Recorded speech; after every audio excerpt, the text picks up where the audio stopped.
చిన్న పరిశ్రమలు చంద్రబాబు గారు వచ్చాక చితికిపోతున్నాయంటూ సాక్షి ఒక ఐటమ్ని హైలైట్ చేసి ఇది నిజమైతే మాత్రం సంచలనాత్మకమైనటువంటి విషయం. ఈ ఏడాది 15 నెలల్లో 2191 ఎంఎస్ఎంఈ యూనిట్లు మూతపడ్డాయట. రాష్ట్రంలో సూక్ష్మ చిన్న మధ్య తరహా పరిశ్రమలు తీవ్ర గడ్డు పరిస్థితిని ఎదుర్కొంటున్నాయి. టీడీపీ కూటమి ప్రభుత్వం అనాలోచిత నిర్ణయాలతో ఇవి తీవ్ర సంక్షోభంలో కూరుకుపోతున్నాయి.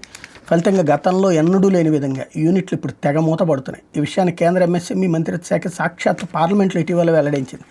రాష్ట్రంలో కూటమి ప్రభుత్వం అధికారం చేపట్టినప్పటి నుంచి ఏడాది జూలై 28 వరకు మొత్తం 2191 ఎంఎస్ఎంఈ యూనిట్లు మూతపడినట్టు తెలిపింది. 24-25 ఆర్థిక సంవత్సరంలో 1401 యూనిట్లు, ఈ ఆర్థిక సంవత్సరం మొదటి 4 నెలల్లోనే 790కి పైగా యూనిట్లు మూతపడ్డాయంటే రాష్ట్రంలో ఎంఎస్ఎంఈల పరిస్థితి ఎంత దయనీయంగా ఉందో అర్థం చేసుకోవచ్చు.